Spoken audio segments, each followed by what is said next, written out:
It's time for Around the Ozarks News, brought to you by the Springfield Greene County Park Board, Blue Current, and Thompson Sales. Here are your hosts, Ethan and Sarah Foreheads. And good morning to you on Wednesday. I hope your week is going well. We got some news to tell you about. Yes, we do. We have our first glimpse into the state's new administration this time. Missouri Governor Mike Kehoe just delivered his first State of the State address. He talked about a lot of things, including the 6 executive orders that he has signed so far. Many of them are dealing with public safety.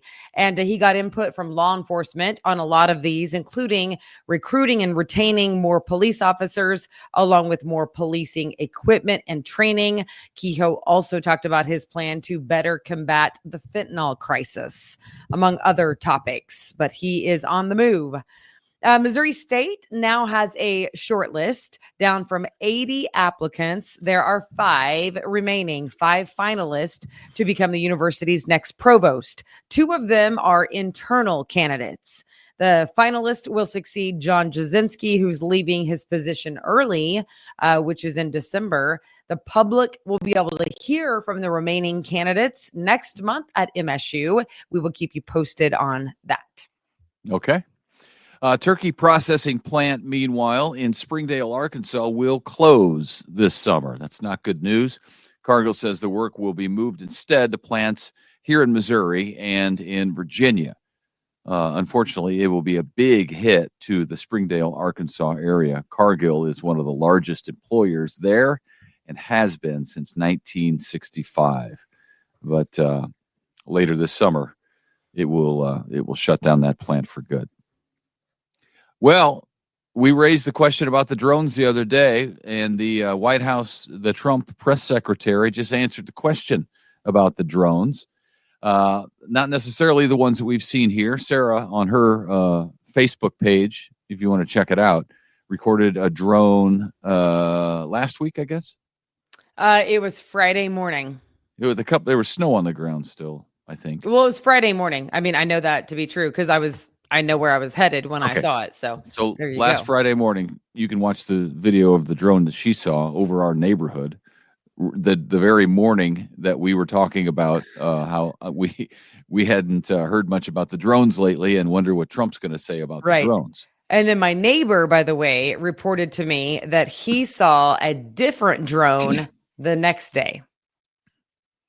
Well, and a guy I talked with yesterday had seen a drone near Republic High School not too long ago. So yeah, we're seeing them here. But let me tell you what the Trump White House is saying about that. They were indeed authorized by the Federal Aviation Administration. The administration says it was for research and various other reasons. That's what I question, is the various other reasons. What exactly are those? Some of the drones, they say, were also operated by hobbyists and private individuals, but these are not, that's not an explanation of the big ones that people have been seeing, because they all look alike. But anyway, FAA knows about it, and which is weird because we were told they didn't know anything about it. So something isn't quite right.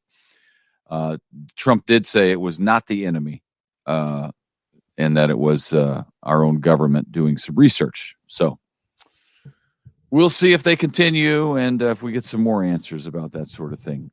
Meanwhile, 'tis the season for tax preparation.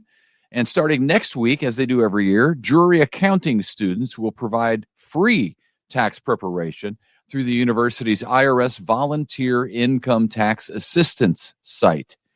The annual service open to the public, designed to help low-income taxpayers. It's a walk-in. Clients are accepted at the O'Reilly Enterprise Center, which is located off Central Street and Drury Lane.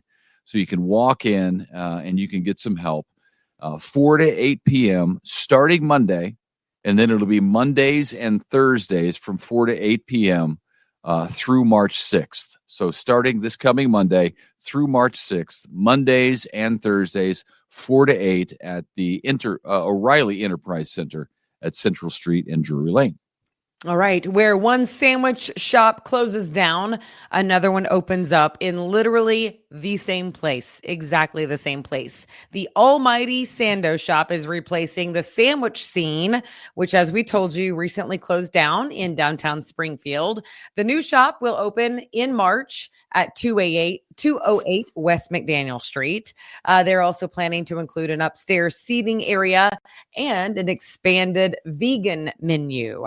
So go check them out next month, the almighty Sando shop. I like it. Who doesn't love a good sandwich? All right, exactly. Who doesn't love a good sandwich? A new white-faced Saki monkey was just born at their Dickerson Park Zoo. No word yet on the sex of the baby. This is interesting. Apparently, white-faced Saki monkeys are native to South America, and they do not show their gender until they're 2 months old. Isn't that fascinating? Okay. Is there a big reveal at that point? There's a big reveal. They jump out and say, I'm a man or I'm a woman. Okay. Right. So the males begin changing color from brown to black with white faces at 2 months. But if they're females, they will remain brown. Oh, okay. So they tell that way, probably. Yeah. They don't talk, actually, and announce it to anybody. Okay. Yeah. I know. It's shocking. I was wondering if there's some more investigation that took place, which there probably is. Well, maybe, but I mean, I'm pretty sure it's just the color. Like, you'll know them by their color. Okay. Now, Ethan, this is a fun little Valentine's Day present. I don't know how well you can see this on my phone. And for our good folks, not well at all. For our good folks who watch the podcast, I'm going to bring this jar onto the podcast tomorrow morning so you can see the real jar live in person. Okay. But right now, I'm making you look at it on my phone. Anybody? Yeah, can you see it, sort of? Okay. I feel like that's a pretty good shot of it, to be honest. It's not bad. Yeah, that's better than most, to be honest. Okay. Well, I am going to get the jar live in person so that you can see it. But here is the contest. You guess the number of hearts in the jar, and the closest person to the actual number will win a Valentine's Day present for February. This is our February contest. Are they include candy hearts? Yeah. Okay. I couldn't tell. The candy I'm a long hearts, way off Valentine's from heart. my computer screen, and I don't have glasses on. So. Oh, okay. Checking. Well, so for the people who are not blind, you should be able to see because I held that pretty close up to the camera. Your day's coming is all I have to say. I'm going to celebrate I know. I believe that to be true because everything else you've ever told me about age has happened. So yeah, and it only gets worse. But I'm going to celebrate like Lisa Rose celebrated when I wore glasses for the first time. I know. I do remember that. Actually. She's evil like that. Lisa's seriously as sweet as they come. She has a dark side. Are like siblings. So she has a very dark side. Okay, so the winner with the closest guest on the number of hearts in the glass jar, they will win $150 to the flower merchant and $75 to Civil Kitchen. Oh, wow. Nice. Yeah. It's a good quality Valentine's prize Day right gift. there. Now, if for any reason there's a tie, then the tie people go into a hat and we just draw the winner. But you should be fine because there's so many hearts flowers in here. In half. What? That would work too. That would work too. We're going to announce the winner on Monday, February 10th. So then you'll know by the 14th that you have a plan for Valentine's Day. There you go. So $150 to the flower merchant, $75 to Civil Kitchen. And right now the contest is underway at aroundtheozarks.com. So go look at the picture online and you can guess, but also just know that I'm going to hold the jar for you too, so that you can get a good look, I'll hold my hand up by it so you can tell how big the jar is. It's a mason jar, by the way. I would call it standard size, but as it turns out, I don't know what standard is. I mean, is that 12? Is that 16? I'm not sure how many ounces, but I'm going to find out and I'm going to report back to you. Okay. Well, it sounds very thorough, whatever's happening. Well, I did actually, I won a contest like this one time. Total crapshoot. I was at a baby shower and I guessed how many paper clips were in the jar, or I was closest. So you were closest out of like 12 people? No, How many people were at this baby shower? maybe like 8. Well done. And it was a Well total, done. like, I shot in the dark. I had no idea. That's But, quite a track record of Yeah. contest wins. well, to be honest with you, I think it was the closest without going over. Oh, I mean, that's okay, well, that- actually more difficult to do. Did you bid $1? No, I didn't. I Okay. don't think so. I might have, because that would be smart. All right. Well, at least tonight or this morning. What am I saying? What day is it? At least this morning, my computer didn't shut off. Yeah. Oh, sorry. Yeah. So yesterday, like yesterday. morning we lost you because I don't know what happened, but I told the good folks of the Ozarks, I've seen the people near our neighborhood working on the internet lines for about 3 days in a row.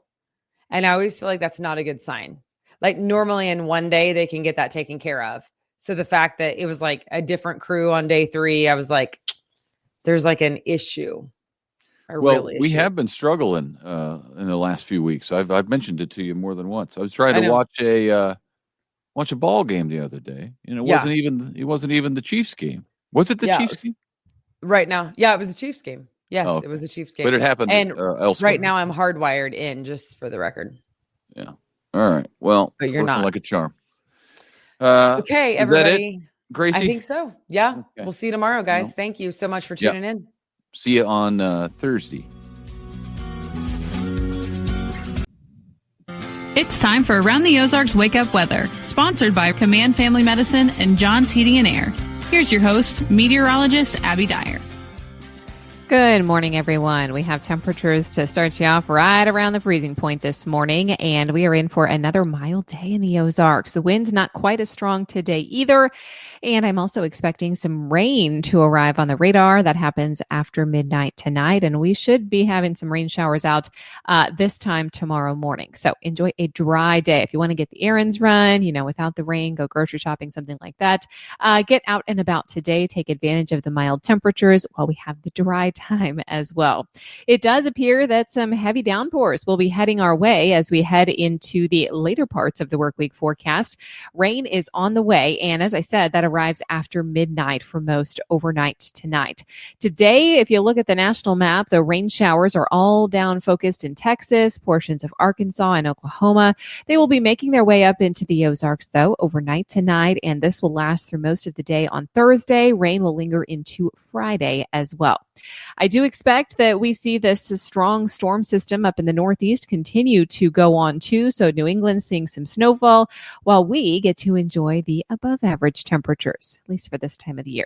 Central portions of the United States seeing this nice little warm up here, above average temperatures. That goes for today too. In Springfield, where even though we're starting out near freezing, some sunshine today, some nice warming in the mid levels. That's going to allow our temperature to make it to 58 this afternoon. Really a nice mild temperature for it this time of the year. Heavy rain then starts late tonight, lasting through Thursday and potentially even through Friday as a powerful low pressure system develops back to the southwest and kind of juts out through the middle part of the country. This will bring the potential for some heavy rain. And yesterday I told you flooding would be possible. That is still on track for parts of the Ozarks, and the best opportunity still appears to be along and south of I-44. Heavy rain and the potential for excessive rain and flooding is going to happen, especially southeast of the Springfield area, a line from, let's say, West Plains and portions of Shannon County back down through portions of Douglas County and Taney County, and then most of northern Arkansas is expecting this as well. Rain begins late tonight, lasts through Thursday night, and we could even have a few showers linger through Friday. Especially the southeastern Ozarks, it's this time of year that can be tricky for flooding concerns, because even though we're talking about water in the amount of a couple inches, 2-3 inches, and it hasn't rained in a while, so you might think, oh, we should be able to absorb that. The ground is frozen. Of course, we had the snowpack from not long ago, and the extremely cold temperatures just doesn't allow for the water to absorb into the ground. Of course, also, it's not growing season, so we don't have the plants and the roots to soak up some of that water for us. So we are on alert for flooding starting on Thursday. That is what we can expect. I expect today temperatures will be in the upper 50s. We'll stay in the 50s for highs on Thursday. I think on Friday, it's still cloudy with some rain chances. And then the sunshine comes back out for us on Saturday and Sunday. Temperatures look mild with numbers in the mid and upper 50s on Saturday. We're partly cloudy with highs in the 60s again on Sunday. So if you're already thinking about the weekend, Sunday is looking like the pick day this time around. Around the country, those heavy rains and severe weather that I pointed out for the southern plains today from Texas back through Oklahoma and Arkansas are making national news headlines. Also, another shot of that wintry weather for the eastern Great Lakes into northern New England and New York. Also, we are talking about above average temperatures for the central United States. Of course, we will feel the effects of that here in the Ozarks. So I hope you have a chance to maybe take a walk outside. You still need a coat, but this is so much better than it was just 1 week ago. All right, it's time for the Around the Ozarks Wake Up Weather Brain Twister Trivia question for the day. And the question that I left you with yesterday was this: in what country is the world's largest ski resort? Do you think that is in A, the United States, B, France, C, Switzerland, or D, Italy? Well, all of these 4 countries have very large ski resorts, but the biggest is in France. B, in the French Alps, yes, known as Three Valleys. That's the translation. It is called Three Valleys in France. It has 166 ski lifts, 328 different ski runs, and it includes over 372 miles of slopes. So, skiers would probably be able to spend a couple of weeks there and still maybe not check out everything that resort has to offer. Other large ski resorts, you may wonder where the United States ranks. We have the 10th largest ski resort in the world, and that number 10 spot is taken in Park City, USA. We have 40 ski lifts, and the skiable terrain there is over 7,300 acres. So there you go. Park City is great if you haven't been, but congrats if B, France was your answer. Here's the question that I'll leave you with for tomorrow. How many athletes have won medals at both the Winter and Summer Olympics? Do you think anyone has made the list? Your options are A, 0, B, 2, C, 5, or D, 10. How many athletes have won medals at both the Winter and Summer Olympics? Let me know your guess. That's at aroundtheozarks.com. Hey, while you're on the website, I wanted to tell you about a fun new contest that we had from January 27th through February 7th. So active now at aroundtheozarks.com. You can go submit your guess of how many hearts are in a jar. There's a photo there. You can click on the link, take your guess, and the winner with the closest guess to how many candy hearts are in our jar will win $150 to the Flower Merchant and $75 to Civil Kitchen. If there happens to be a tie, we will randomly select one winner, and that winner will be announced on the show on February 10th. So, very cool contest happening there. Enter the Brain Twister Trivia. Also, our Valentine's Day contest that we have currently running. Thanks so much to our sponsors, Command Family Medicine and John's Heating and Air. I'll chat with you again tomorrow morning.